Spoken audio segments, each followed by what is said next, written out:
महाराष्ट्रासह देशातील नद्यांची स्थिती वाईट आहे।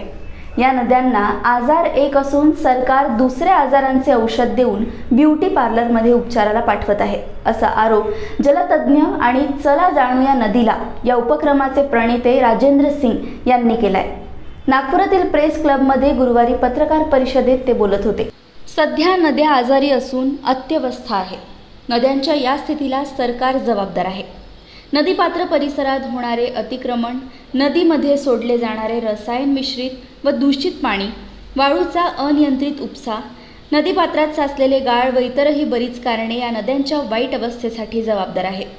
महाराष्ट्रात सध्या 60% नद्या पूर्णपणे कोरड्या पडल्या, तर 40% नद्यांचे रूपांतर नाल्यात झाले आहे। येथे एकाही नदीचे पाणी पात्रातून पिणे सोडा आंघोळीलाही घेता येत नाही। या नद्यांमध्ये गाळ काढणे, नैसर्गिक पद्धतीने दूषित पाणी शुद्धीकरणासह इतरही बरेच उपाय करण्याची गरज आहे, परंतु सरकार वेगळ्याच कामावर कोट्यावधी खर्च करून वेळ वाया घालवतंय। नदीतील दूषित पाण्यामुळे सध्या विविध आजार वाढले असून ही स्थिती आणखी बिघडू शकते।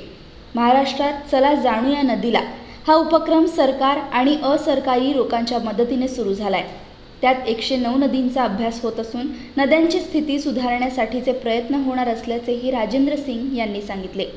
पत्रकार परिषदेला नरेंद्र चूक, प्रवीण महाजन, डॉक्टर सुमंत पांडे, रमाकांत कुलकर्णी उपस्थित होते।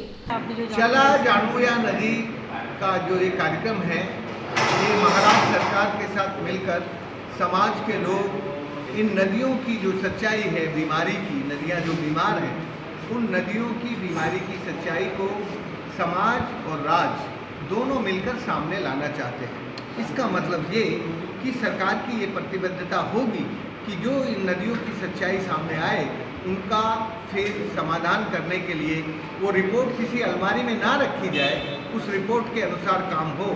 उस काम को करवाने के लिए हम सरकार के साथ सरकार पर दबाव बनाकर जो इन रिपोर्ट्स में पता चलेगा नदियों की बीमारी का, उनका इलाज करने के लिए हम लोग आगे आएंगे। ये जो चला जाणूया नदी का कार्यक्रम है, देश भर में केवल महाराष्ट्र है जिसमें शुरू हुआ। मैंने इस देश के सभी राज्यों के मुख्यमंत्रियों को कहा कि भाई तुम ये यदि अमृत महोत्सव मनाना चाहते हो तो ये जो जहर बहाने वाली नदियां हैं उनको अमृत वाहिनी बनाओ।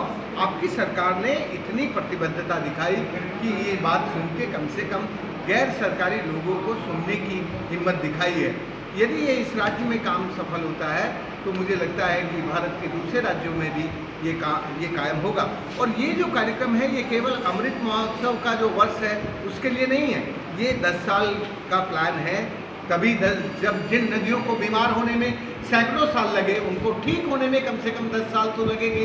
10 साल से पहले तो ठीक नहीं हो सकती। इसलिए यदि इन नदियों का इलाज करना है तो हम इस चला जाणूया नदी के कार्यक्रम के तहत नदियों की सच्चाई को सामने लाकर लोगों को इसके साथ जोड़कर नदियों को ठीक करने का काम करेंगे। ऐसी ही खबरों के लिए हमारे चैनल को सब्सक्राइब करें और बेल आइकन दबाना ना भूलें। साथ ही हमारे फेसबुक और इंस्टाग्राम अकाउंट को लाइक करें।